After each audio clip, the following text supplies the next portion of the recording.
Hello there, and welcome to a special episode of Story Conversations, where I'll be interviewing special guest Ainsley Freeman. Ainsley is with Olive Tree Media, and we've been working together for quite some time on various different projects.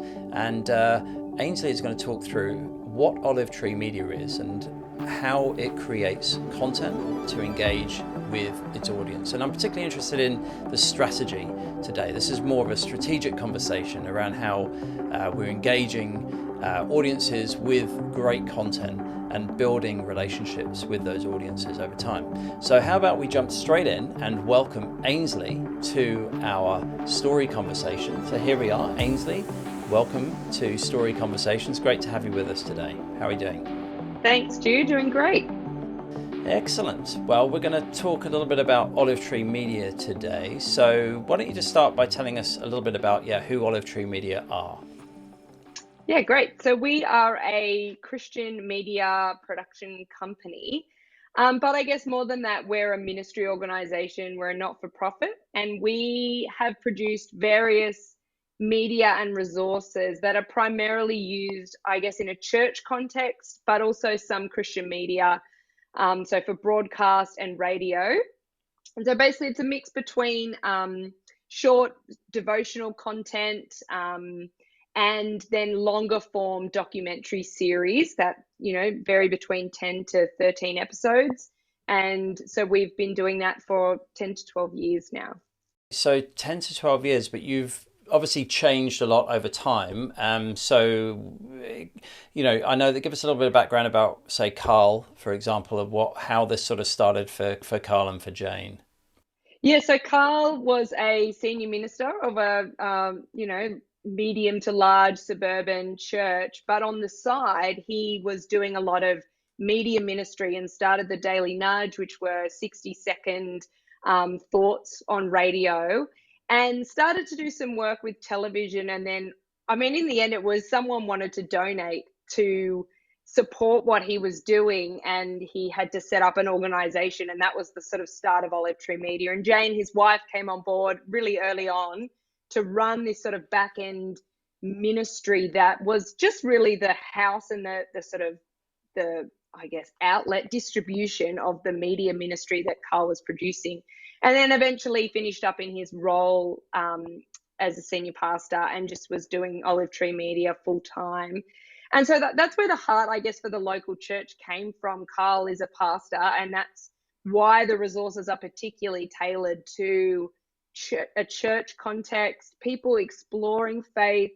And so I guess the other side of Carl's passion and how Olive Tree Media decides what it does and doesn't do is that a lot of our resources are about in the areas of either evangelism or mission. So it's helping people think about Jesus, be introduced to Jesus, overcome blockers, or have questions answered about the person of Jesus, the gospel message, and then how to share that with others.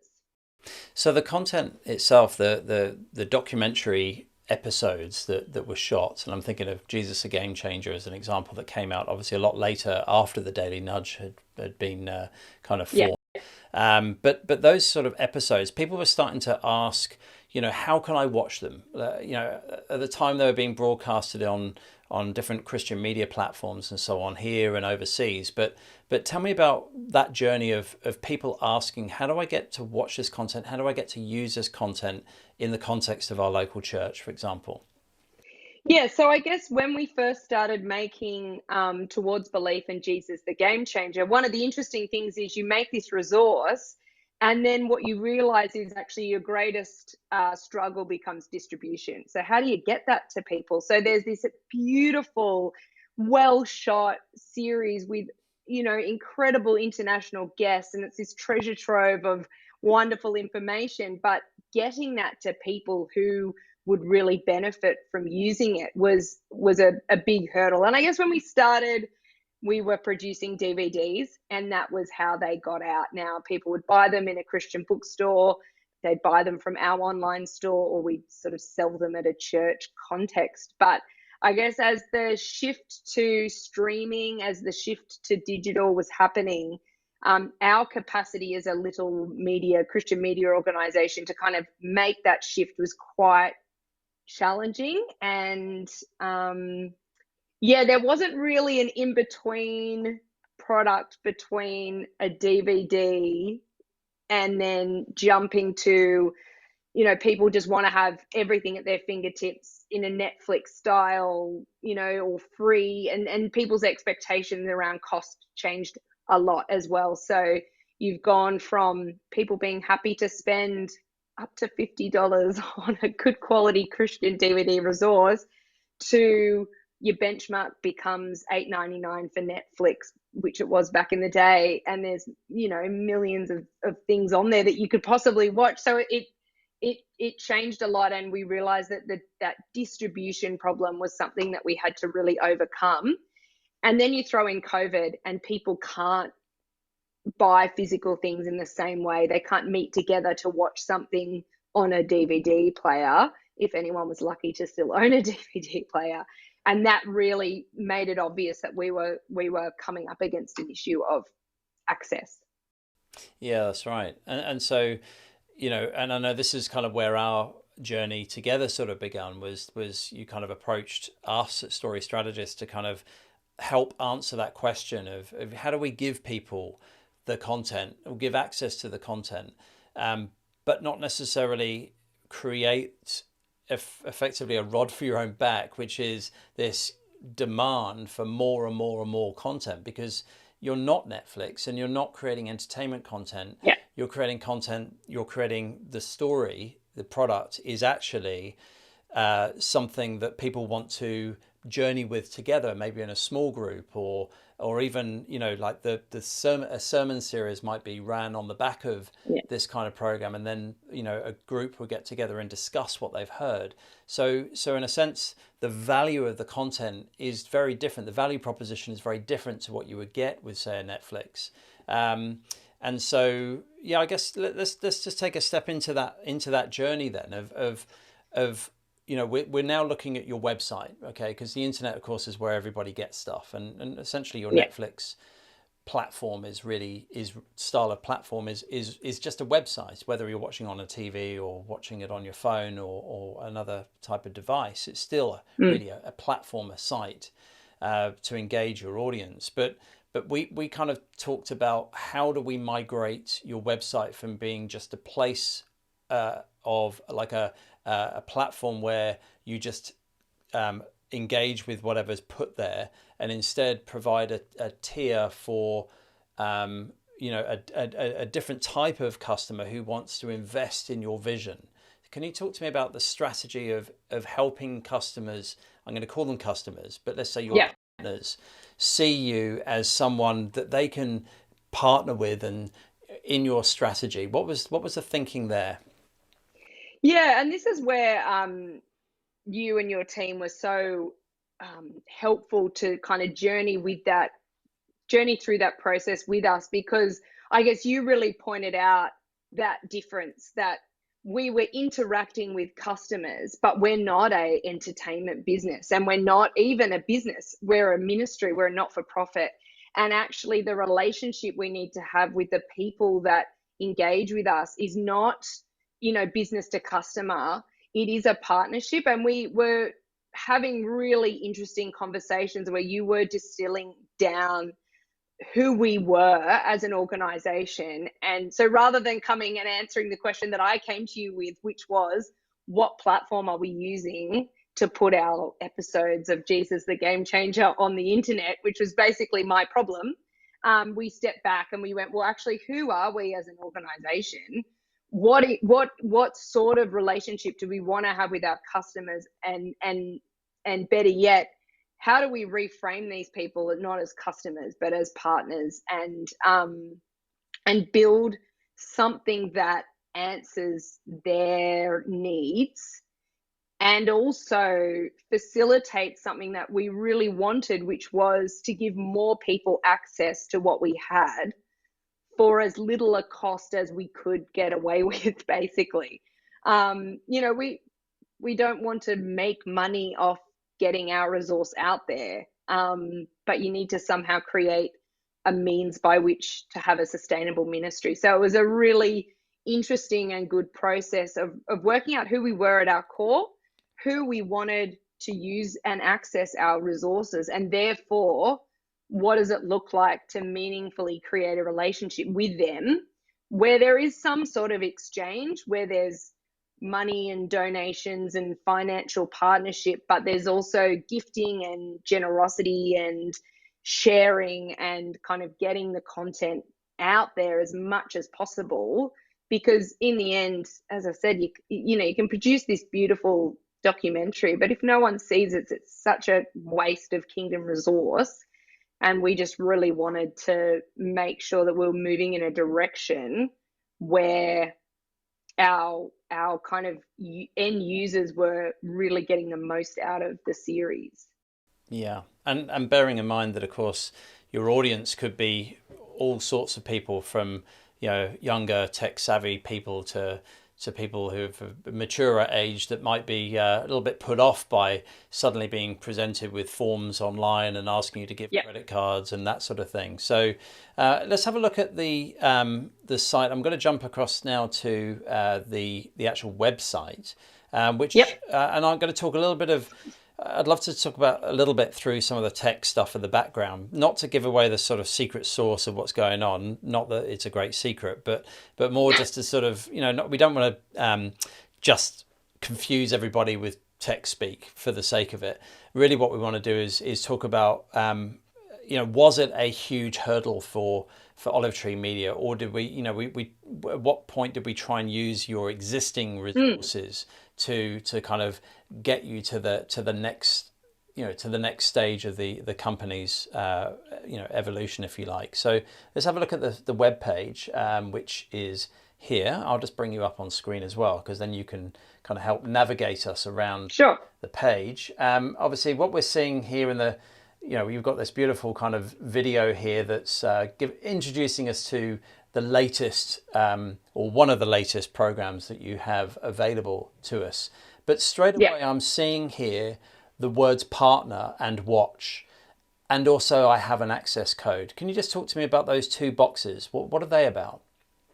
Yeah, so I guess this is really, so one of the things that you really helped us with was, I guess, evolving our existing website to really focus on one, I guess, call to action, for want of a better word. So, we produce different series and they're kind of, in a way, different brands. And our website was a bit confusing because we were trying to tell people about all the different things that we did.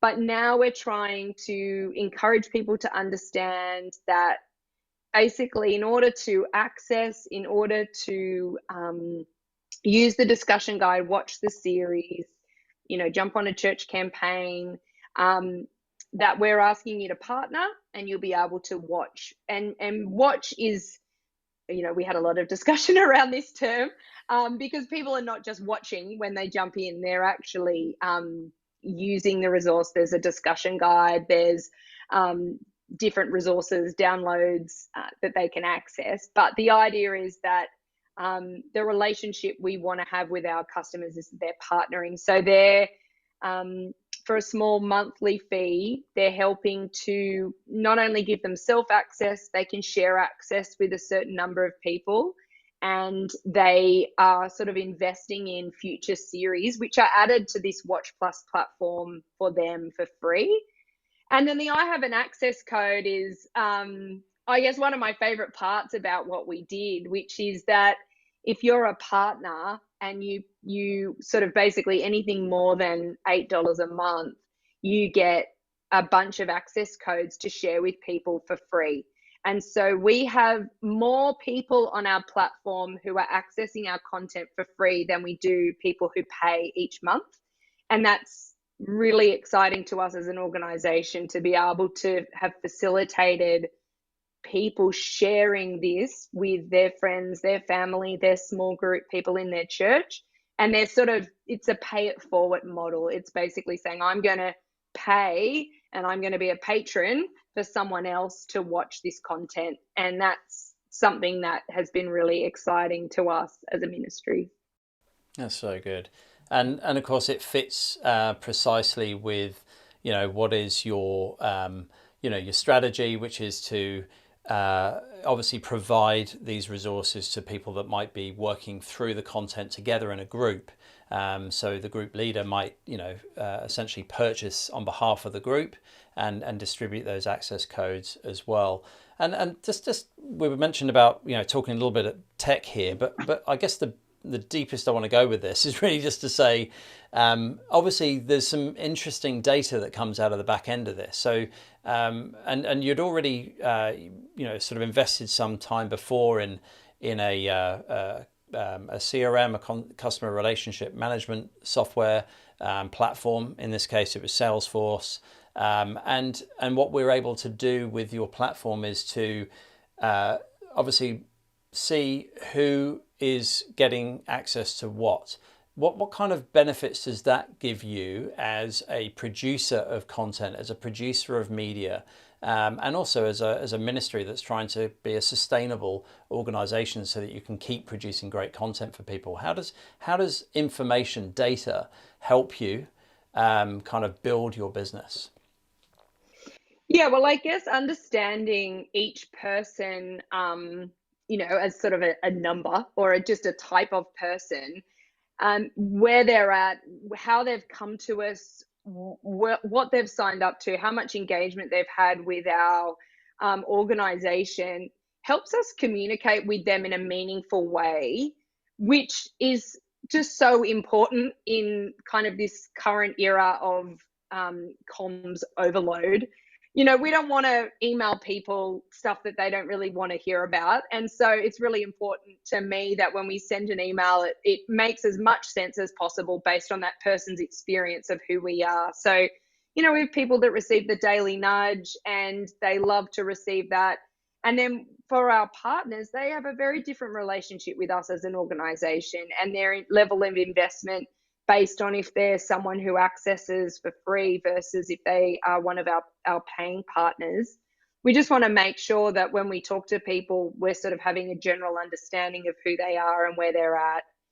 And then further from that, understanding what people are watching is incredibly helpful and something we've never been able to communicate.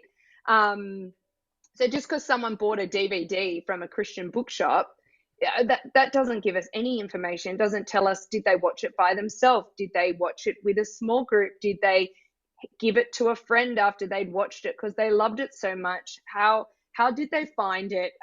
Could they give us some feedback? Did they use the discussion guide? And so being able to track some of that information has helped us to report back to our board, to our funders, and say, hey, actually, this many people are watching. This is what people are watching at the moment. When we launched this new series, our latest series, Faith Runs Deep, we could actually see whether people jumped in and watched it, whether they used it.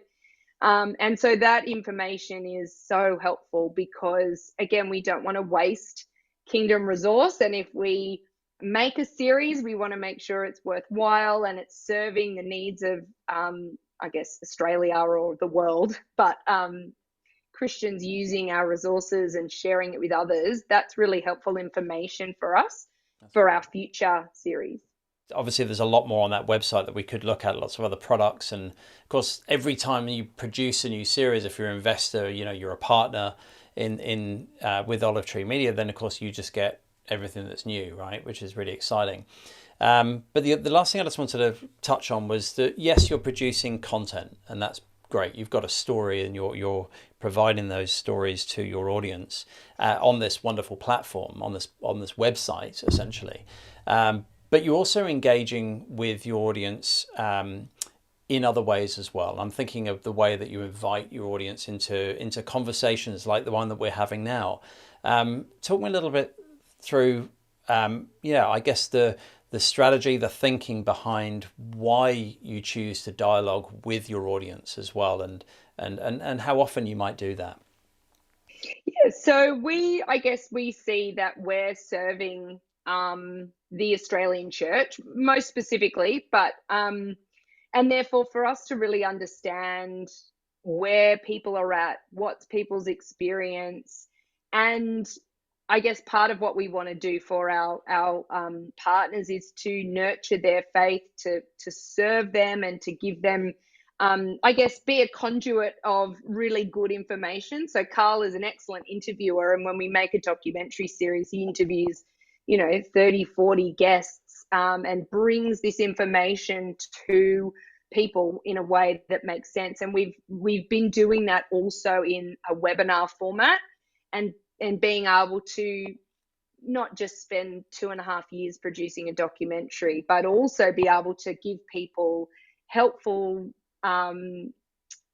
wisdom and guidance in whatever it is that their sort of topic that they want to learn more about. And so it's a part of a way that we serve people, and then sort of getting their input back about, what's helpful, what are you learning, and having a finger on the pulse about where people are at. And therefore, it's this cycle of learning from them so that we can continue to serve them with good quality resources that actually meets a need for them. That's great. So that's what I love about what you guys are doing, is that yes, you're producing great content, beautiful stories that I think are helping enrich people's lives. But you're also listening, listening to, not assuming that you know what it is exactly that people are struggling with, or what people want to engage in, but actually listening to them and getting feedback, and then and inviting them on the journey. That's why I love the word partner, because I think actually what you're doing is creating a genuine partnership. You're not just sort of saying be a partner and then not actually asking them, but you're actually inviting them on the journey with you. So, it's great. And I think congratulations so far on this journey, because it is a journey, and I know that there's some things yet to come. So looking forward to seeing those things, and we'll probably catch up on those again in a future conversation. I'm certain of that. Thank you to Ainsley Freeman for joining me in this story conversation, and thank you to you for watching this episode. I hope it's been of help to you, and we look forward to bringing you more conversations in upcoming episodes.